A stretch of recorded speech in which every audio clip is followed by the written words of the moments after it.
Bismillahirrahmanirrahim. Alhamdulillah wassalatu wassalam ala Rasulillah amma ba'd.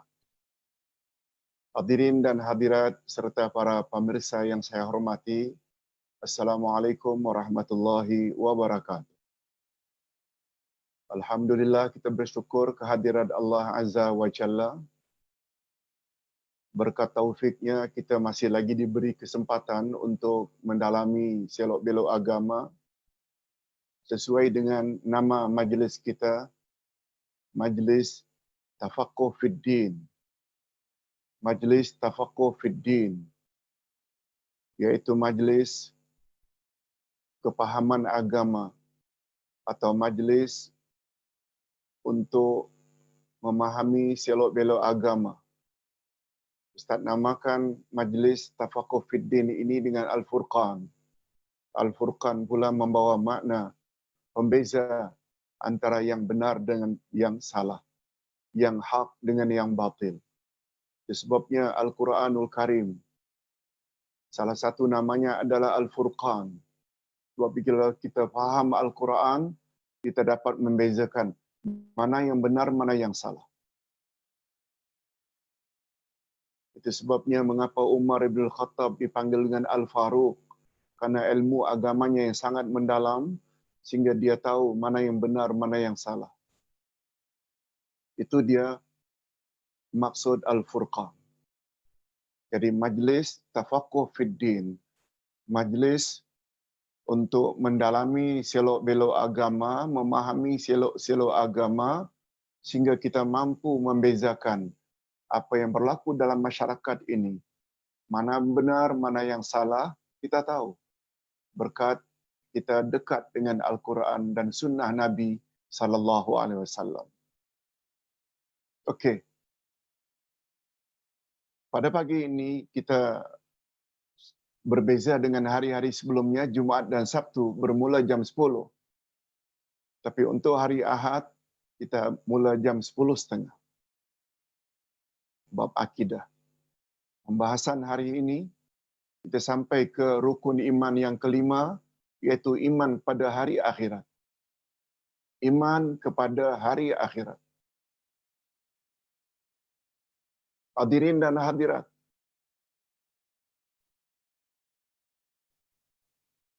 kalau ingin tahu seseorang itu bijak ke atau bodoh,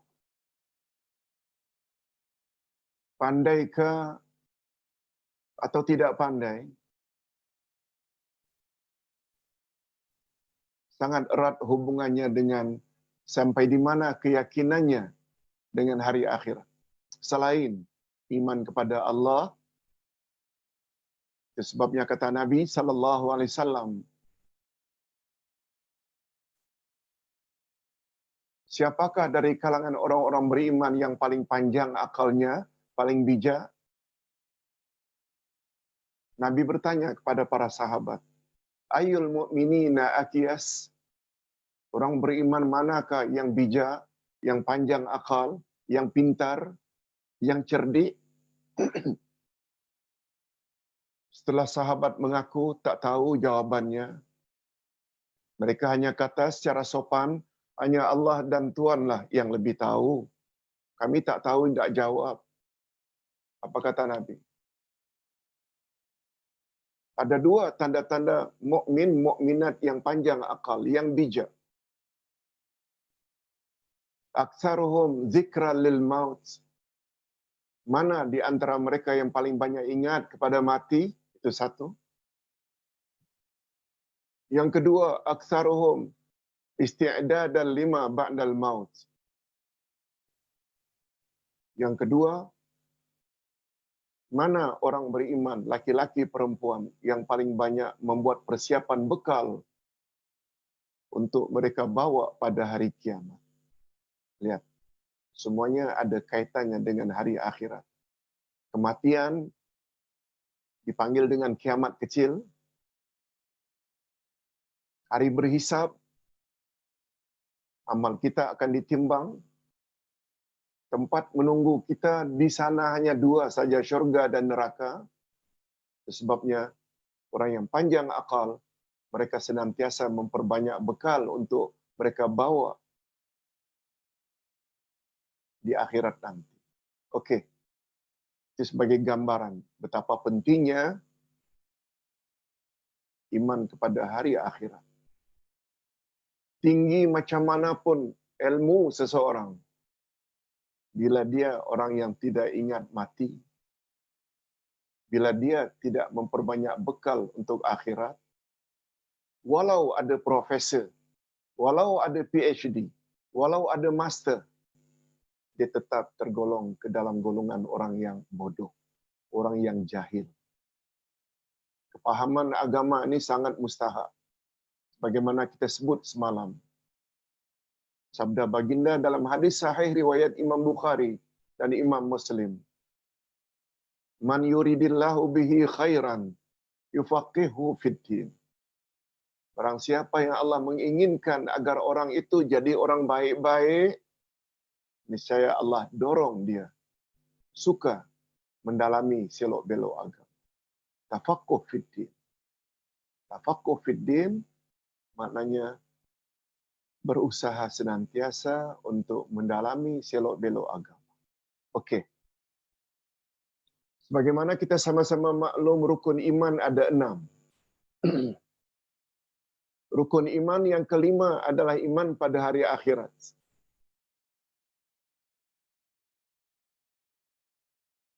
Sebagaimana kita maklumi bahawa pembahasan utama di dalam ilmu akidah, golongan Ahlus Sunnah wal Jamaah kita ini, golongan yang selamat, rukun imannya adalah 6, yang kita panggil dengan rukun iman. Semua kita tahu, iman pada Allah, iman pada malaikat, iman pada Rasul, iman pada kitab, dan yang kelima, iman pada hari akhirat, dan yang terakhir setelah ini nanti, iman kepada takdir. Iman pada takdir itu yang ke-6. Cuma karena pembahasan iman pada hari akhirat ini agak luas, paling kurang barangkali kita memerlukan 4 sesi. Coba lihat di bawah halaman nota yang dikirim ini oleh sub-admin. Jumlah notanya 35. Maknanya 35 muka surat. Sedangkan kita biasanya dalam 1 jam setengah membahas tak lebih daripada 6 muka surat. 6 kali 4 baru 24. Mungkin 4 atau 5 sesi atau 5 siri baru selesai pembahasan tentang iman pada hari kiamat. Okey, kita teruskan. Tapi insya-Allah pada pagi ini kita akan bahas mungkin 7 muka surat, 7 halaman. Dari 6 rukun iman tadi, bila diperkecil dia akan jadi 3. Bila rukun iman yang 6 itu diperkecil, dia jadi 3. 3 dari 6 itu, pertama iman kepada Allah, yang kedua iman pada Rasul, dan yang keempat, yang ketiga iman pada hari berbangkit atau hari kiamat. Dengan istilah lain, iman kepada Allah dipanggil wahdaniyah, al-wahdaniyah, iaitu beriman kepada Allah yang Maha Esa. Dia saja yang berhak dan layak disembah, tidak yang lain. Itu satu. Memang itu nomor 1 pun, tauhid. Yang kedua, ar-risalah, iaitu kerasulan. Kita wajib percaya pada Rasul. Dan yang ketiga, al-ba'tsu. Al-ba'tsu maknanya kebangkitan. Kita sudah belajar sebelum ini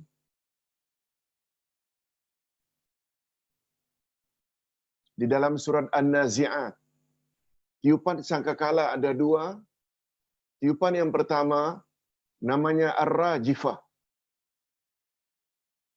Tiupan yang kedua namanya Ar-Radifah, yaitu hari kebangkitan. Bangkit manusia dari kuburnya. Okey. Jadi sekali lagi, bila 6 rukun iman itu diperkecil, yang terpenting dia ada 3, Al-Wahdaniyah, Ar-Risalah, Al-Ba'su. Cuma yang paling mustahak, ketiga-tiga perkara ini disebut dengan tonggak akidah Ahlus Sunnah wal Jamaah. 3 tonggak akidah Islamiyah. Kalau 6 itu 6 rukun. Tonggaknya pula maknanya yang paling penting itu 3. Al-Wahdaniyah, Ar-Risalah, Al-Ba'su. Cuma bila ditanya, apa kaitannya antara satu dengan yang lain dari 3 tonggak akidah? Ini jawabannya. Kemampuan seseorang menghubung kaitkan 3 perkara ini, inilah penyebab utama dia akan selamat di akhirat nanti. Begitu pemahaman Ustaz. Kalau tak faham itu, dia masih lagi akan rugi di sana. 3 tonggak akidah ini berkait rapat antara satu dengan yang lain. Ustaz, sebut dulu secara bebas. Yang cipta kita adalah Allah. Yang dipanggil dengan nikmatul ijad. Yang memberi segala keperluan dan hajat kita adalah Allah, tidak yang lain. Yang dipanggil dengan nikmatul imdad. Oleh sebab itu, dialah yang mesti kita sembah. Sesuai dengan pengetahuan kita, tujuan kita dicipta oleh Allah adalah untuk beribadat kepada-Nya. Sebagaimana firman Allah, A'udzubillahi minasyaitonirrajim. Wa ma khalaqtul jinna wal insa illa liya'budun. Aku tidak cipta jin dan manusia melainkan agar mereka beribadat padaku. Okey. Nah, bagaimana kita beribadat pada Allah? Jawabnya, kita tak tahu. Itu jawaban asalnya, tak tahu. Bila ditanya balik mengapa tak tahu? Karena Allah tak beritahu directly pada setiap individu. Tapi Allah beritahu kepada manusia pilihannya. Setiap generasi. Manusia pilihan itulah yang dipanggil dengan Rasul. Mereka terima wahyu melalui malaikat Jibril.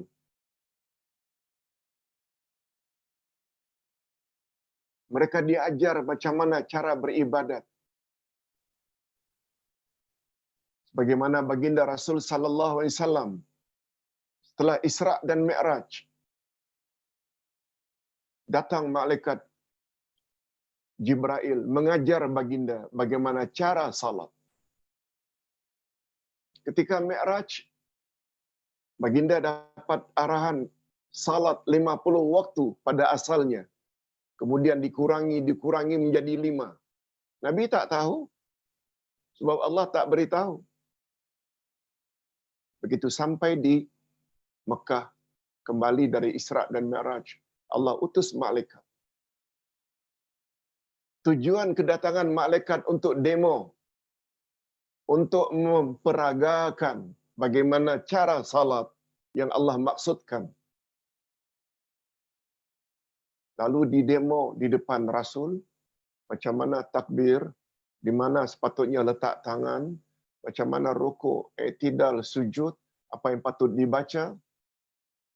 Selesai, malaikat Jibril memperagakan di hadapan Rasul. Lalu malaikat pun balik, ghaib. Nah, giliran Nabi memanggil sahabat-sahabatnya. Di hadapan para sahabat Nabi, demo salat yang diajar oleh Jibril kepada mereka. Selesai demo, apa kata Nabi? Sallu kama ra'aitumuni usalli. Salatlah kamu Sebagaimana kamu tengok tadi cara aku salat. Walaupun hari ini kita tidak jumpa Rasul, tapi hadis-hadis Nabi lengkap menyebut bab demi bab.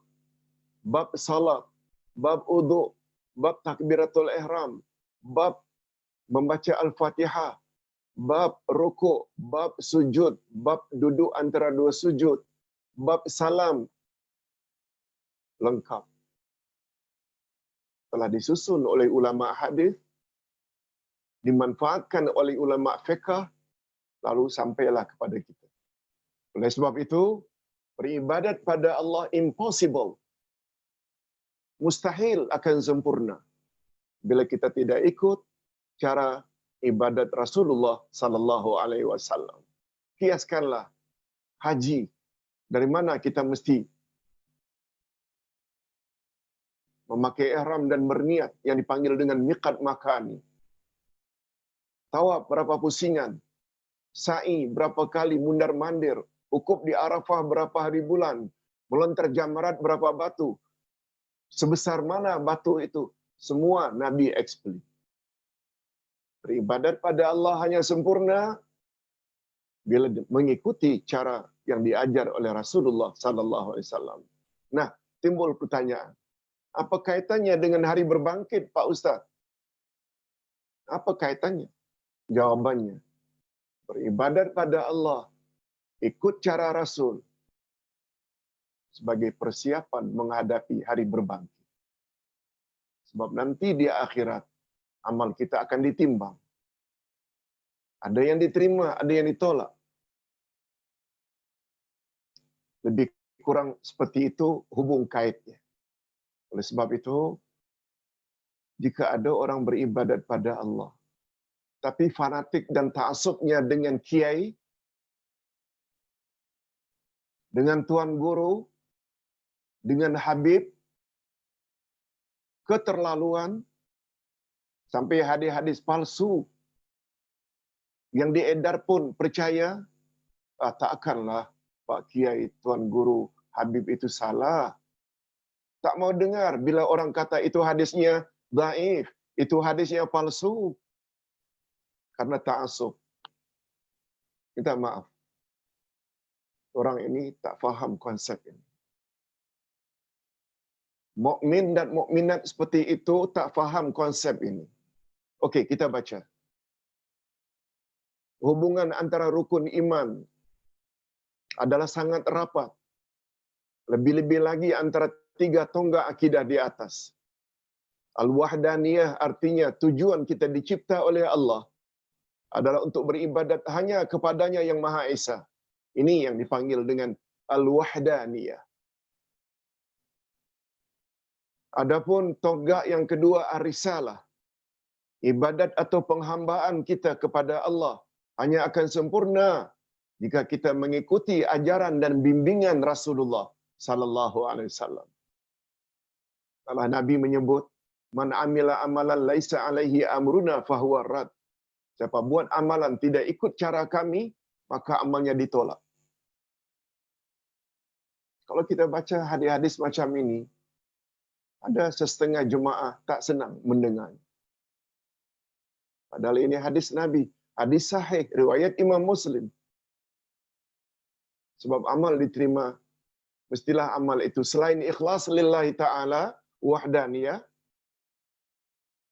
syarat kedua mesti ikut cara Rasul sallallahu alaihi wasallam. Sedangkan al-ba'ts, iaitu kebangkitan pula ialah segala bentuk penghambaan atau ibadat yang telah kita lakukan sesuai dengan panduan Rasulullah sallallahu alaihi wasallam kelak akan dihisap, akan dikira pada hari kebangkitan, iaitu hari kiamat. Yang taat akan dimasukkan dalam syurga, yang patuh, mudah-mudahan kita termasuk dalam golongan ini.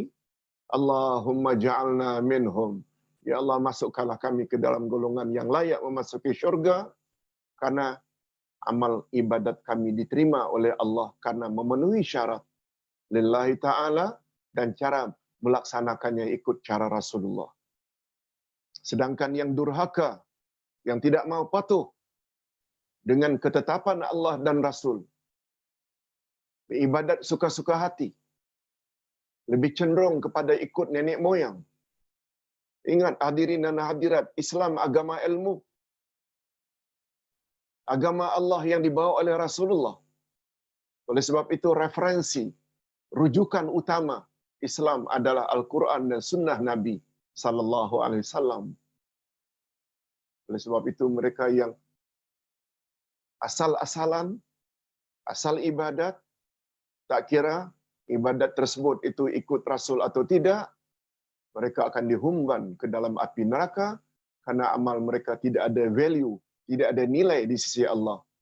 Kita berdoa mudah-mudahan Allah lindungi kita daripada bernasib demikian. Kalau tak mau bernasib demikian, tekuni ilmu-ilmu seperti ini. Ustaz, bukan kisah sangat. Apa orang kata? Yang penting, karena sayang kepada masyarakat, terutama para jamaah, Ustaz kena beritahu.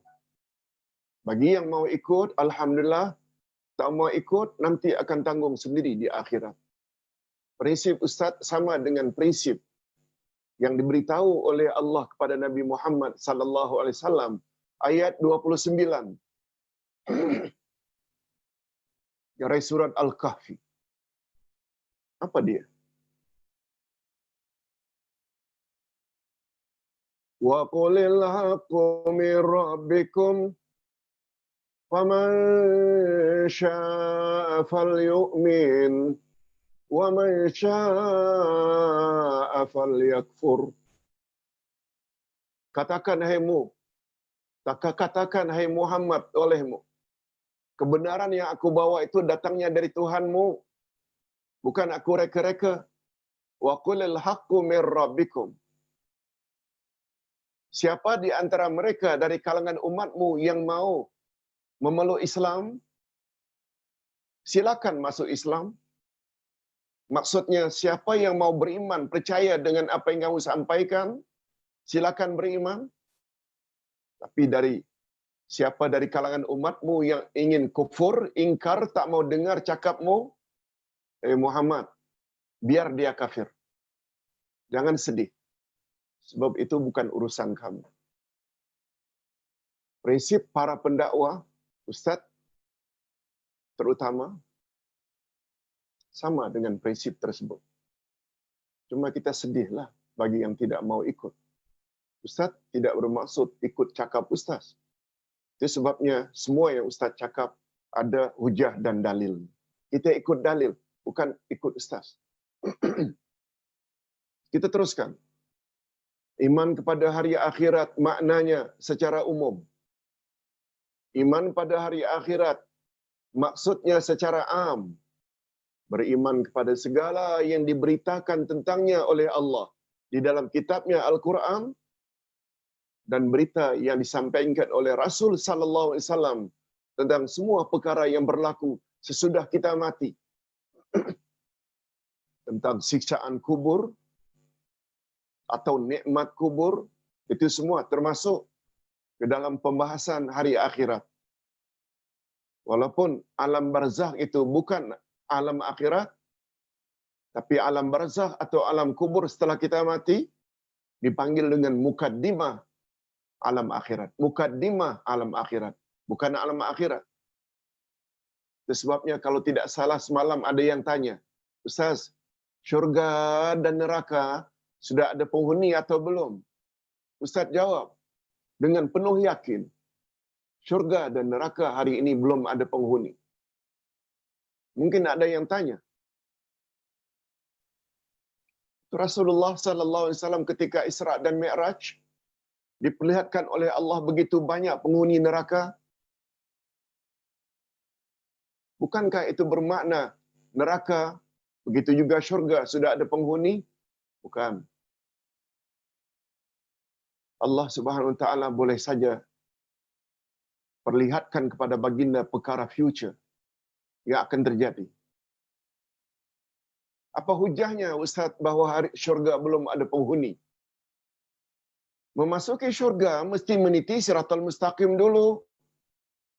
Meniti siratal mustaqim mesti hisab dulu, mesti timbang-menimbang amalan dulu. Itu semua belum berlaku sebelum kiamat. Betul tak? Alam barzakh adalah alam sebelum kiamat. Itu dalilnya. Baik, kita teruskan.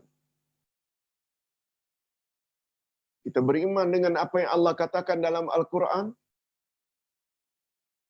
Bagaimana kita belajar tafsir Juz Amma. Majoriti surah-surah dalam Juz Amma. Dari sekian banyak itu turun di Mekah. Kecuali 3 surah saja.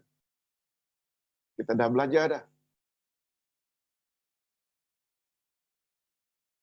Tentang siksaan kubur, nikmat kubur, kebangkitan dari kuburan, berhimpun di padang mahsyar, kitab catatan amalan, perhitungan amalan dan penimbangannya, sungai dan telaga, titian siratal mustaqim, syafaat, syurga dengan segala nikmatnya, dan neraka dengan segala siksaannya yang terdapat di dalamnya. Semua itu termasuk ke dalam pembahasan iman pada hari akhirat atau beriman pada hari kiamat. Nah, supaya hadirin dan hadirat serta para pemirsa tidak anggap ini rekaan ustaz, rekaan uday, ustaz bawa dalil-dalil tentang iman pada hari akhirat. Sungguh banyak dalil Al-Quran dan sunnah Nabi sallallahu alaihi wasallam tentang kewajiban kita beriman pada hari akhirat. Sebagaimana juga iman kepadanya telah disokong oleh akal atau logika secara rasional. Semalam kita dah sebut dah. Kalau kita boleh terima menurut akal, benih atau biji, ketola, labu, cabai yang sudah bertahun-tahun kita simpan kering sekering-keringnya, lalu diletakkan di tempat yang lembab atau basah, dia akan bercambah, dia akan hidup. Yang mati boleh hidup balik. Lalu kita katakan mustahil setelah kita mati hancur tulang belulang lalu kita hidup balik. Itu maksudnya menurut rasional, logika, akal yang waras itu boleh diterima, apalagi begitu juga dengan fitrah atau naluri yang sejahtera, yang selamat. Nah, ini belum lagi apa yang Allah kata dalam Al-Quranul Karim. Coba dengar. Wa may yakfur billahi wa malaikatihi wa kutubihi wa rusulihi wal yaumil akhir faqad dhalla dhalalan ba'ida. Barang siapa yang kafir kepada Allah, kafir maknanya ingkar. Nanti kita akan sampai ke satu bahagian, kafir lawannya iman. Iman lawannya kafir. Iman maknanya percaya. Oleh sebab itu, kalau iman maknanya percaya, kafir maknanya tak percaya. Sebabnya dalam bahasa singkat, wa may yakfur, barang siapa yang kafir terhadap Allah, maknanya siapa yang tidak percaya kepada Allah, siapa yang tidak percaya pada malaikat-malaikatnya, kitab-kitabnya, rasul-rasulnya, dan hari kemudian dia tak percaya, maka sesungguhnya orang itu telah sesat sejauh-jauh. Sesatnya bukan dekat, ba'ida, sejauh-jauhnya. Dalalan ba'ida. Semua kita tahu, semua firman Allah adalah benar belaka. Lihat atau catat pada nota ayat 147 Al-Baqarah. Lagi jelas. Ayat 147 Al-Baqarah menyebut, Al-haqqu min rabbik fala takunanna minal mumtarin. Kebenaran adalah segala yang datang dari Tuhanmu. yakni Al-Quran. Oleh sebab itu jangan kamu ragu-ragu lagi. Hakikat itu disebut oleh Allah pada awal-awal Al-Quran lagi. Zalikal kitabu la raiba fih hudan lil muttaqin. Inilah Al-Quran, tidak ada keraguan sedikit pun di dalamnya. Pedoman bagi orang-orang yang bertakwa. Itu sebabnya kita, para pendakwah khasnya, tidak sempurna iman pendakwah. Yang lebih tepat sebenarnya insan, kalau dia hanya ada iman dan amal saleh saja, tidak diikuti dengan dakwah. Sebabnya dalam surat Wal-Asri, seluruh manusia dalam kerugian, kecuali mereka yang ada 4 perkara. Iman, knowledge, amal saleh, iaitu amal salehnya, dia mesti menyampaikan, watawasau bil haq, dia mesti berpesan-pesan dengan al-haq. Allah tidak sebut, watawasau bil aql, berpesan-pesanlah dengan akalmu, dengan rasionalmu. Golongan liberal, fahamlah sedikit. Kebenaran itu bukan apa yang kamu fikirkan.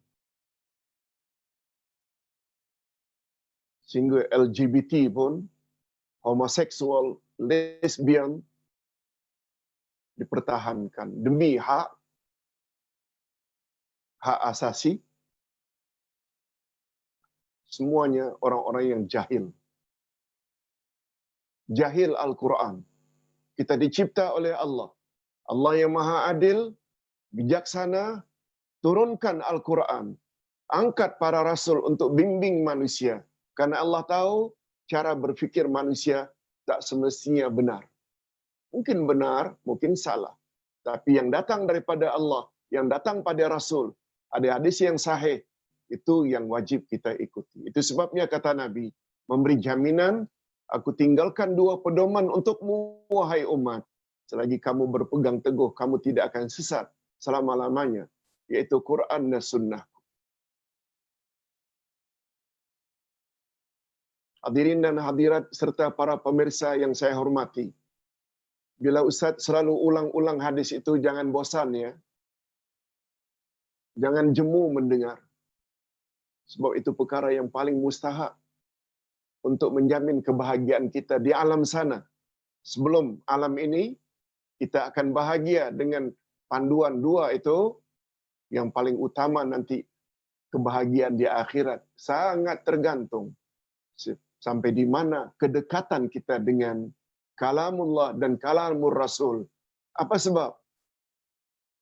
Apa sebab? Sebab yang paling menentukan nasib seseorang nanti dalam mahkamah ilahi adalah hakimnya dan saksi yang dipanggil. Siapa saksinya? Allah. Itu sebabnya beramal mesti lillah. Siapa saksi yang akan dipanggil? Rasul-rasul masing-masing. Dan untuk kita umat akhir zaman adalah Nabi Muhammad sallallahu alaihi wasallam. Bila 2 pihak ini, hakimnya dan saksinya, kata okey, layak masuk syurga. Bila tidak okey, lempar dalam neraka. Senang saja memahaminya. Itu kaitannya Quran dan Sunnah. Bila diikut, kita tidak akan sesat selama-lamanya. Baik. Al-Quran dan hari akhirat. Al-Quran dan hari akhirat. Apa kaitannya?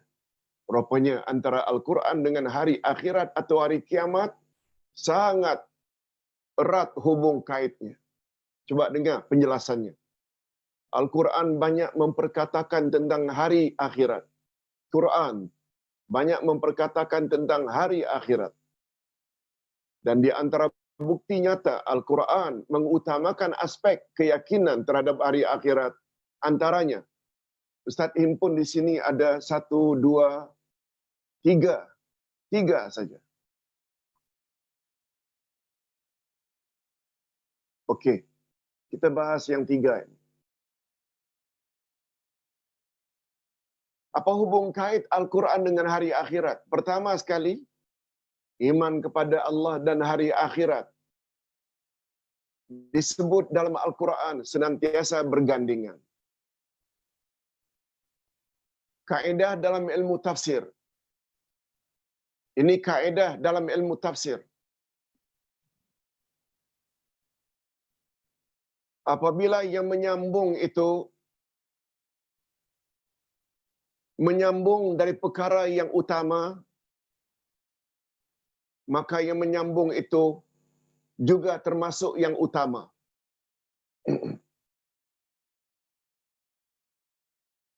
Sebagai contoh, atau dengan bahasa lain, A dan B. B ini namanya yang menyambung, yang disambung itu A. Bila yang menyambung itu B adalah menyambung, sedangkan yang disambung itu A itu adalah penting, maka B juga penting. Bila yang menyambung itu sesuatu, menyambung sesuatu yang penting A, maka yang menyambung B ini juga adalah penting. Ustaz buat contoh. Betul tak senantiasa bergandengan antara salat dengan zakat? Aqimus salah wa atuz zakat. Dirikanlah salat dan keluarkan zakat. Kata ulama tafsir, dirikan salat itu menjalin hubungan kita dengan Allah. Hablum minallah. Zakat pula menjalin hubungan kita dengan sama insan, hablum minan nas. Sebabnya baik macam mana pun ibadat seseorang pada Allah, tapi dengan sesama manusia, sama makhluk dia tidak baik, tak akan bahagia di akhirat nanti. Atau baik dengan sesama insan, tapi tidak baik dengan Allah, tak ada ibadat, juga tak akan sempurna. Kedua-duanya mesti baik. Itu sebabnya diikuti. Wa qada rabbuka alla ta'budu illa iyyah wa bil walidaini ihsana.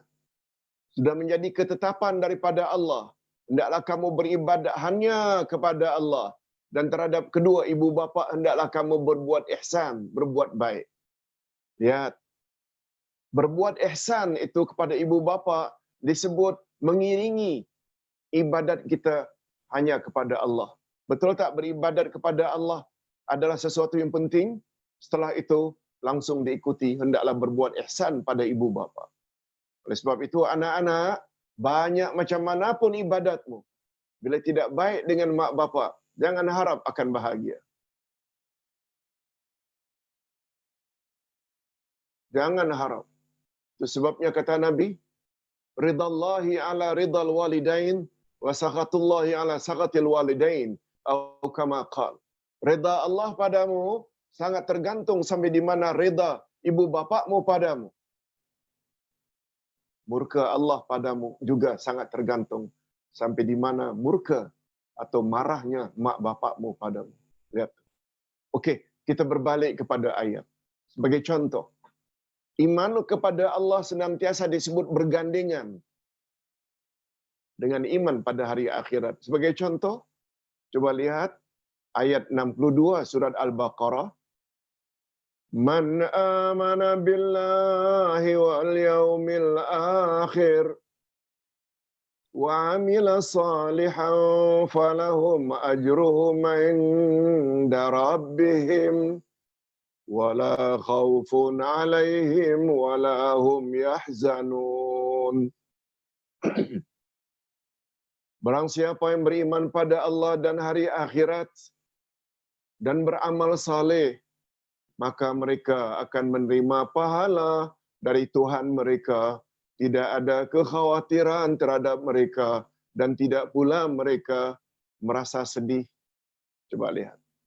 Banyak ayat-ayat yang lain. Mau contoh? Antara lain contohnya ayat 177 Al-Baqarah. Kalau ini ayat 62, ayat 77. Ayat 77 dari surat Al-Baqarah. Walakinnal birra man amana billahi wal yaumil akhir. Tetapi kebaikan yang sebenar-benar kebaikan ialah sangat terletak sampai di mana imanmu kepada Allah dan imanmu pada hari akhirat. Al-Baqarah 77. Ingin tambah lagi? Surat Al-Baqarah ayat 18. At-Taubah. At-Taubah ayat 18. Ketika menyebut orang-orang yang gemar memakmurkan masjid. Innama ya'muru masajidallah man amana billahi wal yaumil akhir. Sesungguhnya orang yang suka memakmurkan masjid adalah orang yang beriman pada Allah dan beriman pada hari akhirat. Oh, kalau tidak dilihat dalam Al-Quran, banyak sangat gandingan ini. Begitu juga dalam hadis Nabi sallallahu alaihi wasallam. Apa kata Nabi dalam hadis sahih? Man kana yu'minu billahi wal yawmil akhir falyaqul khairan aw liyasmut. Barang siapa yang benar-benar beriman pada Allah dan hari akhirat, hendaklah ia berkata benar saja atau diam. Ada dua saja pilihan. Cakap mesti benar. Kalau tak dapat bercakap benar, lebih baik diam. Jangan berdakwah kalau tak ada ilmu. Sebab ilmu mesti didahulukan dengan dakwah mesti didahulukan dengan ilmu. Sebagaimana kaedah menyebut al-ilmu muqaddamun 'alal qawli wal 'amal. Ilmu hendaklah didahulukan daripada bercakap dan beramal. Sebab kita bercakap tanpa ilmu, ada kemungkinan kita akan jadi orang sesat dan menyesatkan orang lain. Hadirin dan hadirat rahimakumullah. Banyak man kana yu'minu billahi wal yawmil akhir falyakrim jarahu. Siapa yang benar-benar beriman pada Allah dan hari akhirat, hendaklah dia hormati tetangganya. Man kana yu'minu billahi wal yawmil akhir falyukrim dhaifahu. Siapa yang beriman pada Allah dan hari akhirat, hendaklah dia menghormati tetamunya. Sungguh banyak iman pada Allah dan iman pada hari akhirat disebut secara bergandingan dalam Quran maupun dalam hadis Nabi. Yang kedua, kaitan Al-Quran dengan hadis, dengan iman pada hari akhirat. Hampir seluruh ayat Al-Quran memperkatakan tentang hari akhirat.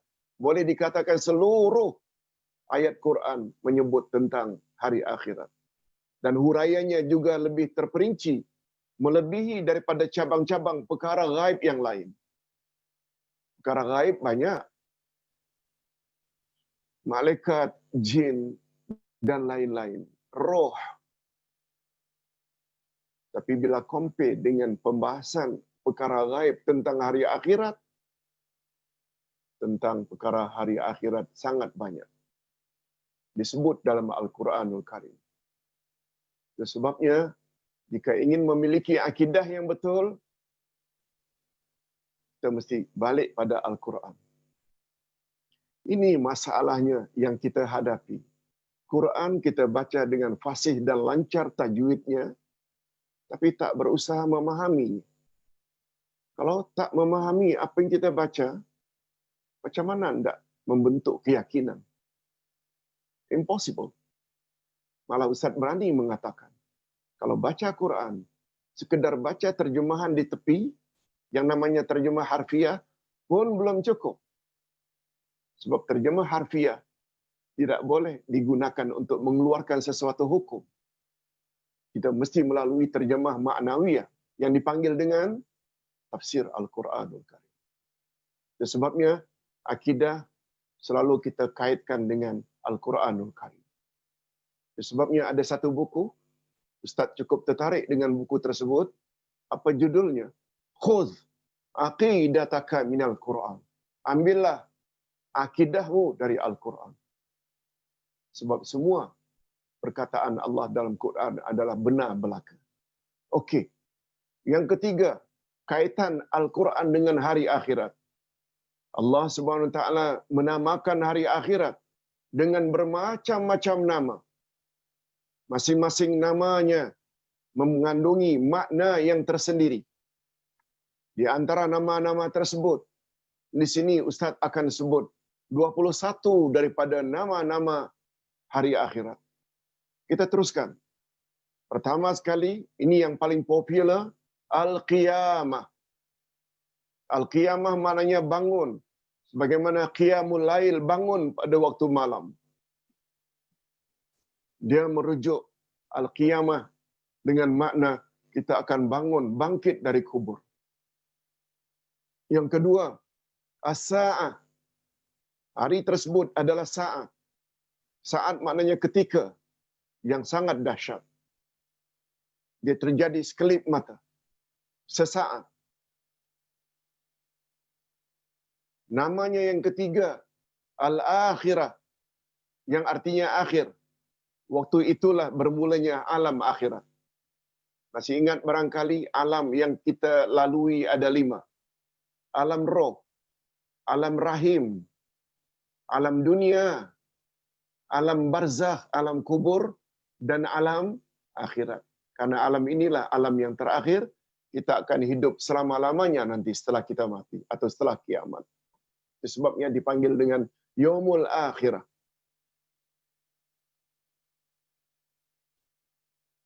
Yang keempat, Yaumuddin. Din maknanya pembalasan. Mungkin ada yang tanya, Ustaz, bukankah ad-din itu maknanya agama? Betul? Dalam bahasa Arab, din ada 2 maknanya. Agama, seperti firman Allah pada ayat 85 dari surat Ali Imran, wa man yabtaghi ghairal islam dina falan yuqbala minhu wa huwa fil akhirati minal khasirin. Siapa yang menganut agama bukan agama Islam, maka agamanya itu tidak akan diterima oleh Allah.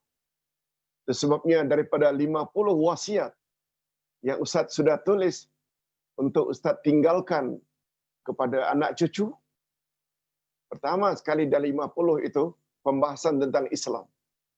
Ustaz sebut dalil-dalilnya. Cucu, anak-anak, hanya Islam saja agama yang Allah terima. Lagi-lagi Allah ada sebut, Inna dina indallahil Islam. Sesungguhnya agama yang Allah reda, yang Allah terima, yang Allah akui, hanya agama Islam. Jangan sekali-kali kamu mencari agama lain. Baru yang keduanya, wasiat tentang sunnah Nabi. Quran tak akan sempurna bila kita tidak kepilkan dengan sunnah Nabi. Bagaimana Allah berfirman pada ayat 44 An-Nahl, wa anzalna ilaika dzikra litubayyana lin-nasi ma nuzila ilaihim. Kami turunkan Al-Quran pada engkau, hai Muhammad, supaya kamu explain apa yang ada dalam Quran kepada manusia, umat. Sebab itu, ambil Quran, tolak hadis, tak akan sempurna. Di dunia barangkali dia hidup mewah, tapi di akhirat bahaya. Sebagaimana kita sebutkan tadi. Nah, maaf, Ustaz tidak bermaksud nak menjelaskan itu. Cuma nak beritahu mana yang lebih utama. Kita sebut urutannya. Sampai 50 wasiat. Silakan manfaat apabila nanti setelah dicetak. Hadirin dan hadirat rahimakumullah. Kata ulama bahasa, karena ad-din ada 2 makna, agama dan pembalasan. Yaumuddin, hari pembalasan, hari akhirat, itu maknanya agama seseorang tidak akan sempurna bila dia tidak beriman pada hari akhirat. Betul tak? Yang membuat kita ini under control, tidak ikut nafsu ketika di dunia, ada kaitan tak dengan ingat pada hari akhirat? Oh, kamu buat perkara-perkara tak senonoh, sembunyi-sembunyi. Okeylah. Kamu boleh sembunyi daripada isterimu. Kamu boleh sembunyi dari suamimu. Kamu boleh sembunyi daripada orang ramai kenalanmu. Tapi apakah maksiat yang kamu lakukan itu Allah tak tahu? Oh, di dunia lepas, tapi di akhirat tak akan lepas. Oleh sebab itu, karena ingat pada hari akhirat lah mendorong kita untuk bangkit malam pada sepertiga akhir malam, qiyamul lail, tahajud, witir, doa, walaupun orang tak tahu.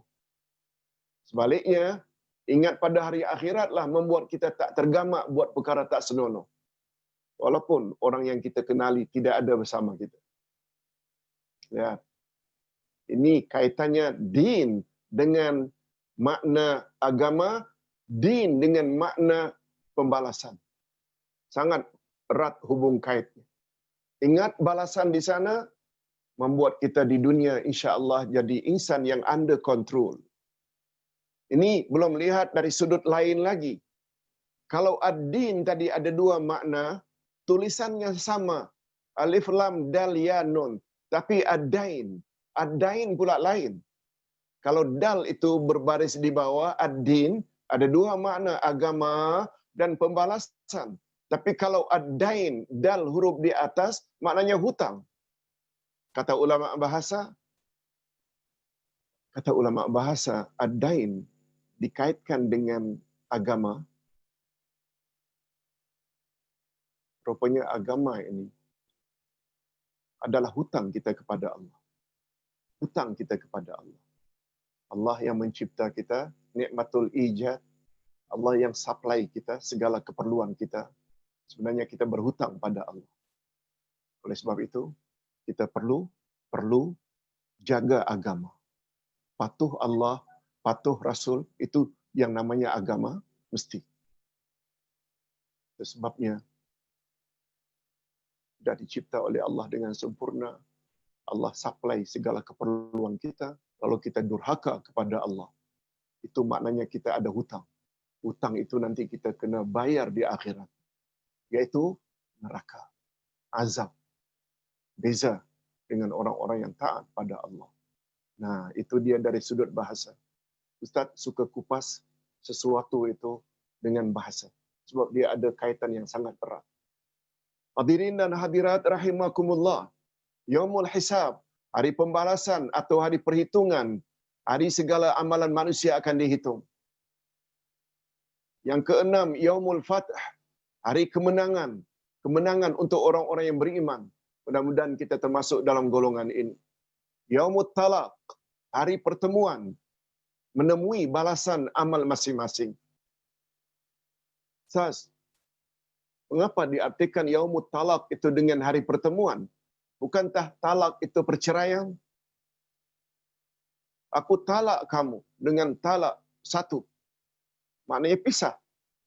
Mengapa pula terjemahan di sini pertemuan? Di sinilah perlunya kita belajar bahasa Arab. Talak dengan makna perceraian itu alif, lam, ta, ta, ta. Orang kita Melayu selalu sebut ta besar. Yang tulisannya, bacaannya ta, ta. Talak ini, talak dia ta titik dua. Alif bata, ta itu at-talak. Itu sebabnya ada istilah talaqi. Talaqi. Bila belajar Al-Quran, bila belajar membaca Quran, bila belajar tajwid, hendaklah talaqi. Talaqi maknanya jumpa guru. Face to face. A'udzu billahi minasyaitonir rajim. Kata ustaz yang mengajar, guru tajwid. Kita pun ulang. A'udzu billahi minasyaitonir rajim. Lalu ustaz tersebut bila dah dengar, sama ada betul. Kalau tak betul, dia akan tegur. Nah, pembelajaran seperti ini namanya talaqi. Ta itu dari kata talaqi. Yaumut talaq maknanya hari pertemuan. Sebab pertemuan maksudnya kita akan menemui segala balasan sesuai dengan aktiviti kita dulu di dunia. Bila puasa, bila zakat, bila haji, memenuhi syarat-syaratnya, kita akan dapat pahala, ganjaran selanjutnya masuk syurga. Tapi berzina, minum arak, berjudi, mendedahkan aurat, rasuah, durhaka pada mak bapak, sampai mati tidak tobat, kita juga akan menemuinya nanti, yaitu siksaan dan dilempar dalam api neraka. Itu makna yaumut talaq. Yaumul jami', yaitu berkumpul. Semua manusia pada hari itu dikumpulkan. Al-jama'u. Jama'u maknanya berkumpul. Yaumut taghabun. Hari tipu menipu. Maksudnya, bukanlah pada hari itu kita tipu menipu. Bukan. Pada hari itu, barulah kita mengetahui siapa yang penipu dan siapa yang ditipu. Hari ini barangkali orang itu penipu, tapi dia ada kedudukan dan status. Di akhirat semua Allah akan bongkar. Dia dapat jadi ketua itu karena curang ini. Pada hari itu kita akan tahu siapa penipu dan siapa yang ditipu. Semua tahu. Hari itu dipanggil dengan taghabun. Yaumut taghabun. Yaumul khulud. Hari yang kekal. Tiada hari sesudahnya, tetapi kekal abadi. Kita dah sebut tadi, alam roh, alam rahim, alam dunia, alam kubur atau alam barzakh dan alam akhirat. Karena alam itu alam yang terakhir. Tidak ada alam lagi setelah itu. Illa masya Allah. Yaumul khuruj. Dipanggil juga hari kiamat dengan hari keluar. Manusia keluar dari kubur masing-masing. Tidak ada seorang pun yang boleh sembunyi tetap dalam kubur, tak mau dihisap, tak ada. Semuanya terbuka. Itu sebabnya dalam Quran, tiupan sangkakala yang kedua, semua kubur akan terbuka. Macam mana nak sembunyi? Semuanya mesti keluar. Selanjutnya, Yaumul Hasrah, hari penyesalan. Orang yang durhaka di dunia dulu sangat menyesal pada hari itu. Sangat menyesal pada hari itu. Sebabnya jangan sampai kita menyesal nanti di akhirat. Jangan sampai menyesal nanti di akhirat. Berbuatlah sebaik mungkin selagi hayat di kandung badan. Berakit-rakit ke hulu, berenang-renang ke tepian. Bersakit-sakit dahulu, bersenang-senang kemudian. Maknanya di akhirat nanti kita akan senang bila rajin attend kelas, bila rajin berzikir, bila rajin baca Quran, bila zikir tahajud witir, bila kita rajin memberi sedekah, walaupun menyulitkan, tapi nanti di sana. Akibat kita dulu bersakit-sakit ketika di dunia, nanti kita akan bersenang-senang di akhirat. Yaumut Tanat. Yang ke-13 Yaumut Tanat. Hari saling panggil memanggil antara penghuni syurga dan neraka. Penghuni syurga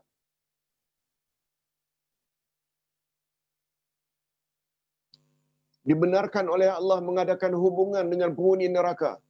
Sungguh banyak dalam Al-Quran disebut.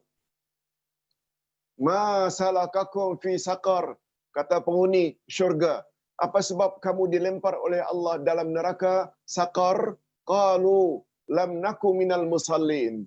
Lalu penduduk neraka sambil merintih menjawab, karena dulu kami di dunia tidak salat. Karena dulu di dunia kami tidak beri makan orang-orang yang fakir miskin. Itu antara lain pertanyaan. Pada hari akhirat juga penghuni neraka akan minta pada penghuni syurga supaya diberi oleh penghuni syurga sedikit air. Tapi Allah Subhanahu Wa Taala larang. Kalau dibagi pun air mendidih atau nanah atau darah. Disebut dalam surat atau di dalam Al-Quran. Itu sebabnya kata Nabi. Itu sebabnya kata Nabi dalam satu hadis. Tidak ada nikmat ditinjau dari satu sudut. Kita tahu nikmat iman, nikmat tobat, nikmat mengenal Allah. Tapi dari sisi yang lain, tidak ada nikmat yang paling afdal daripada air. Air. Tidak ada nikmat yang paling afdal kecuali air. Kata Nabi, ditinjau dari satu sisi, mengambil kira ayat Quran tadi, bahwa orang dalam neraka yang kesulitan, kepanasan, kehausan, yang mereka minta tidak yang lain, kecuali minta air. Sebabnya kata dokter, air ini sangat berguna. Air sangat berguna. Sehingga dia boleh jadi terapi. Sehingga ada istilah water terapi, yaitu terapi dengan banyak minum air. Jangan kurang minum air. Wallahu a'lam. Selanjutnya yang ke-14, Yaumul Azifah. Al-Azifah, peristiwa yang hampir. Sebab hari tersebut sangat hampir atau sangat dekat. Lebih-lebih lagi pada musim kita sekarang ini. Sebab sebelumnya kita ada sebut. Apa dia?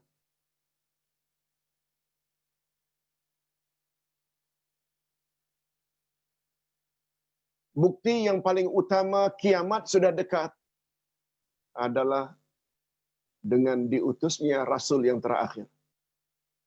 Sebab ajaran Nabi Muhammad sallallahu alaihi wasallam berkuat kuasa hingga kiamat. Itu bukti. Dan antara kita pula dengan Nabi Muhammad sudah ditinggalkan oleh baginda 15 abad. Maknanya Nabi Muhammad diangkat jadi Rasul saja kiamat dah dekat. Lebih-lebih lagi masa kita sekarang ini dengan kiamat lagi dekat. Apatah lagi Nabi Muhammad sallallahu alaihi wasallam dah sebut dah tanda-tanda dekat kiamat. Boleh dikatakan 90% tanda-tanda yang Nabi sebut itu sudah terjadi pada hari ini. Makin dekat. Apalagi kata Nabi, kullu atin qarib. Setiap yang akan datang itu adalah dekat. Qarib. Kullu atin qarib. Setiap yang akan datang sebenarnya adalah dekat. Kalau tidak kiamat besar pun, kiamat kecil iaitu kematian. Seseorang boleh mati bila-bila masa. Yaumut Tamah, bencana yang amat besar, meliputi segala-galanya. Yaumus Sakhah, suara yang memekakkan, bunyi yang sangat tinggi nadanya. Yaumul Haqqah, keadaan yang sebenarnya, iaitu hakiki. Kiamat itu benar-benar akan terjadi. Hari itulah hari yang sebenarnya. Kalau ingin hidup bahagia, itulah bahagia yang sebenarnya. Kalau di sana nanti di hari akhirat menderita, itulah penderitaan yang sebenarnya. Sebab Nabi pernah sebut, kepanasan api neraka 70 ganda daripada kepanasan di dunia. 70 ganda kepanasannya. Allahu Akbar. Na'udzubillah min dzalik. Al-Ghashiyah, kejadian yang meliputi semua jin dan manusia. Jin dan manusia akan diadili. Itu sebabnya namanya Al-Ghashiyah. Yaumul Ba'ts, iaitu hari kebangkitan. Hari itu manusia dibangkit dari kubur. Dan yang terakhir, Yaumul Qari'ah. Al-Qari'ah maknanya hari yang menakutkan hati. Hari itu sungguh menakutkan hati.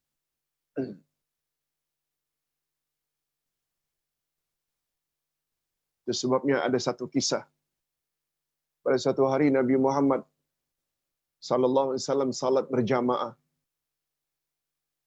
Dan baginda dalam salat maghrib membaca surat Al-Qari'ah. Pada salah satu rakaatnya membaca surat Al-Qari'ah.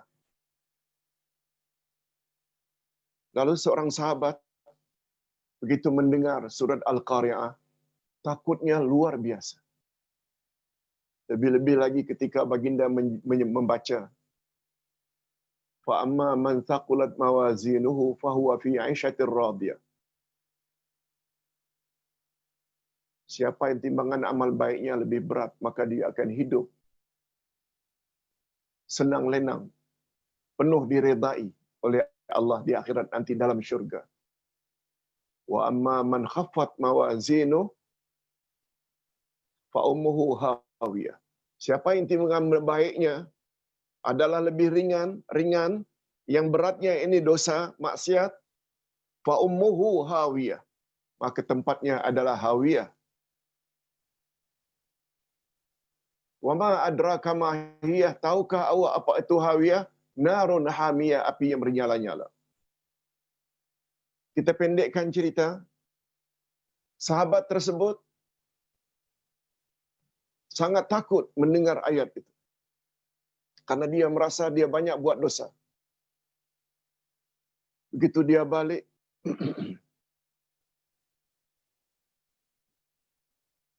dia berdoa pada Allah. Ya Allah, aku sangat takut. Ya Allah, aku sangat takut dengan siksaan di akhirat. Dilempar dalam api yang bernyala-nyala akibat daripada dosa-dosa yang aku telah lakukan. Lalu dia pun berdoa. Yang bunyi doanya, Ya Allah, kalau engkau ingin siksa aku di dunia ini, siksalah terhadap dosa yang telah aku lakukan. Asalkan aku boleh bebas nanti di akhirat. Tolong ya Allah, turunkan siksaanmu di dunia lagi, agar aku bebas daripada azab di akhirat. Sebagaimana yang digambarkan oleh surat Al-Qari'ah yang aku dengar tadi ketika salat maghrib bersama baginda Rasul sallallahu alaihi wasallam. Apa yang terjadi? Rupanya doanya langsung dikabulkan oleh Allah. Sehingga dia tergeletak. Kata orang macam sayur. Tidak ada yang dia masuk keluar balik. Syeret-birit. Tidak ada yang dia masuk kecuali. Tak boleh bergerak. Lunglai.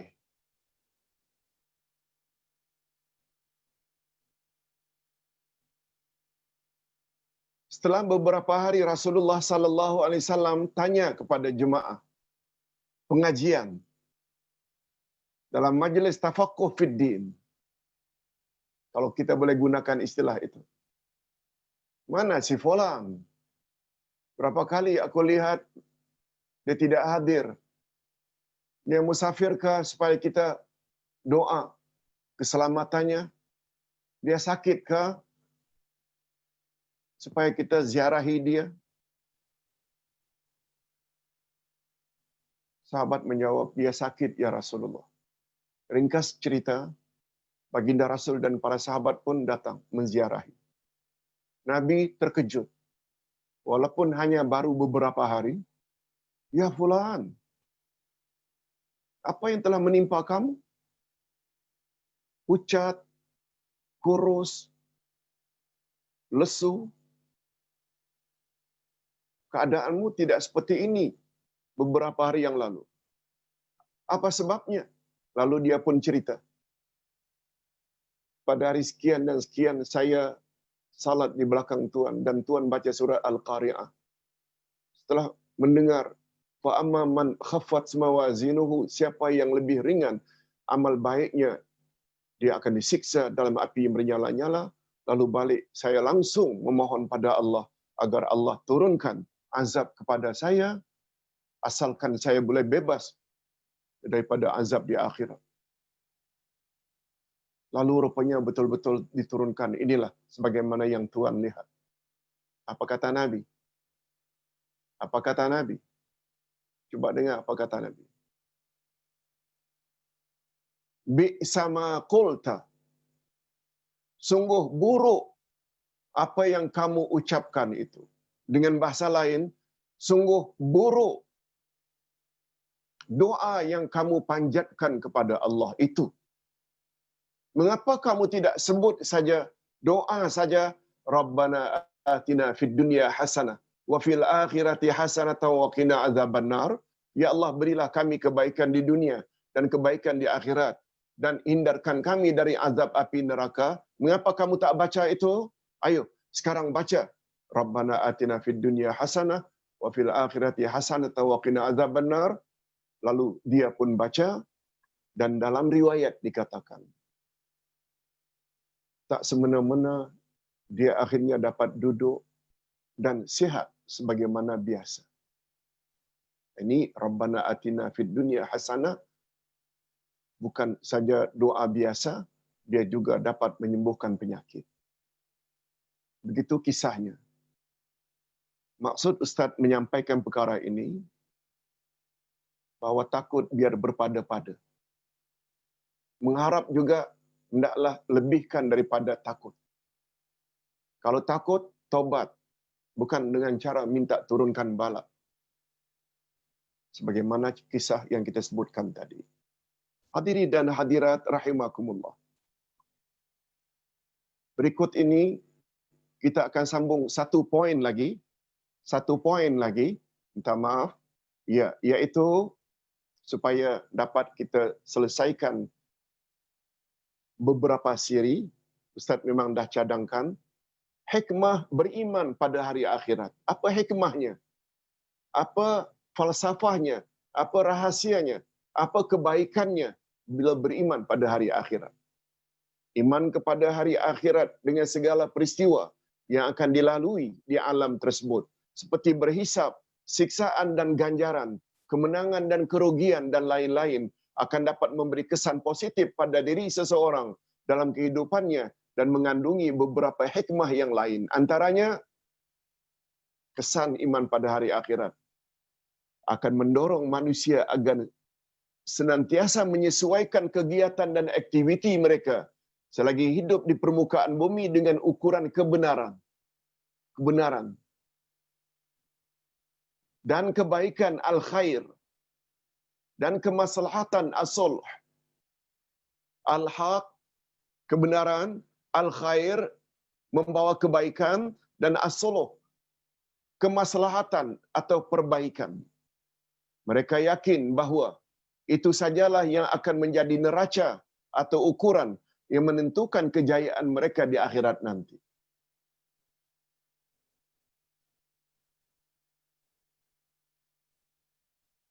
Al-haq dalam hal agama mesti merujuk pada kalamullah dan kalamur Rasul. Al-khair, kita hendaklah senantiasa berbuat baik kepada Allah, kepada Rasul, kepada orang lain, pada ibu bapa, pada anak-anak, pada jiran tetangga. Baik-baik belaka. As-sulh. As-sulh maknanya, andai kata kita berkelahi, bertelingkah dengan seseorang, adakan sulh, iaitu perbaikan. Berdamai balik. Itu dia prinsip yang tiga ini mesti ada pada seseorang kalau ingin hidup bahagia di akhirat nanti. Allah berfirman, wal waznu yawma idzinil haqq faman saqulat mawazinuhu fa ulaika humul muflihun wa man khaffat mawazinuhu fa ulaika alladzina khasiru anfusahum bima kanu biayatina yazlimun. Timbangan pada hari itu, iaitu hari kiamat, ialah kebenaran atau keadilan. Keadilan dengan maksud meletakkan sesuatu pada tempatnya. Maka barang siapa berat timbangan kebaikannya, maka mereka itulah orang-orang yang beruntung. Allahumma ja'alna minhum.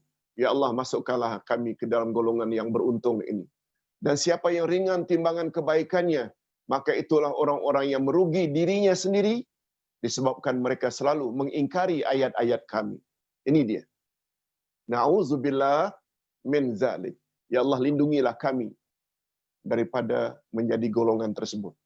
Yang kedua, hikmah beriman pada hari akhirat.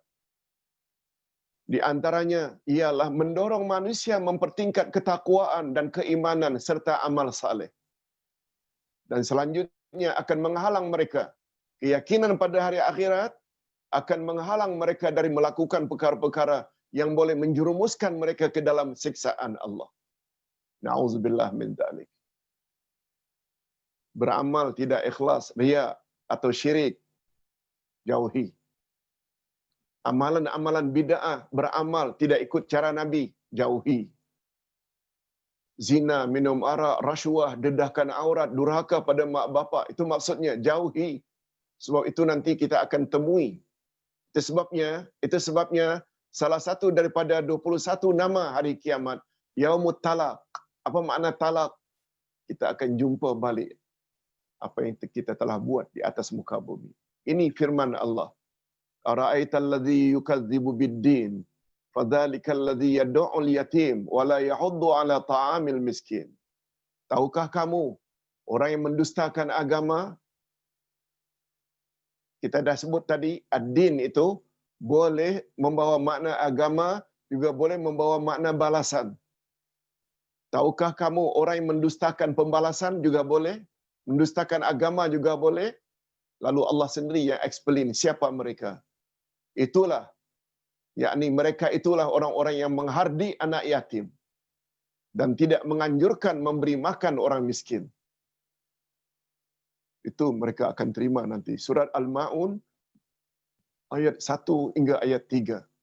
Nah, yang terakhir, iman pada hari akhirat juga akan menjadi benteng yang kokoh agar manusia tidak mudah terperangkap di dalam godaan syaitan. Sedangkan tidak beriman kepadanya, tidak beriman pada hari akhirat, akan memudahkan bagi syaitan untuk menyesatkannya. Oh, itu pula kelebihan iman pada hari akhirat. Kita tidak akan dengar cakap syaitan atau bisikan syaitan. Firman Allah, Innal ladzina la yu'minuna bil akhirah zayyana lahum a'malahum fahum ya'mahun. Ulaika alladzina lahum su'ul azab wa hum fil akhirati humul akhsarun.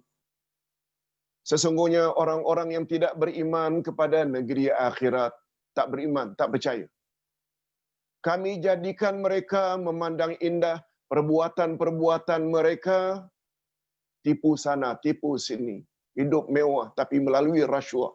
Oh, bangga. Mereka itulah orang-orang, maka mereka bergelumang dalam kesesatan. Mereka itulah orang-orang yang mendapat di dunia azab yang buruk. Dan mereka di akhirat adalah orang-orang yang paling merugi. Na'udzubillah min zalik. Mudah-mudahan apa yang kita sampaikan ini, siri pertama, iman pada hari akhirat, ada jugalah manfaatnya. Kita sambung nanti dengan nota berikutnya, iaitu hubungan iman kepada hari akhirat dengan akhlak. Rupanya tingkah laku kita ini, baik ke buruk ke, ada kaitan dengan kepercayaan kita yang mantap terhadap hari akhirat. Saya kira cukup.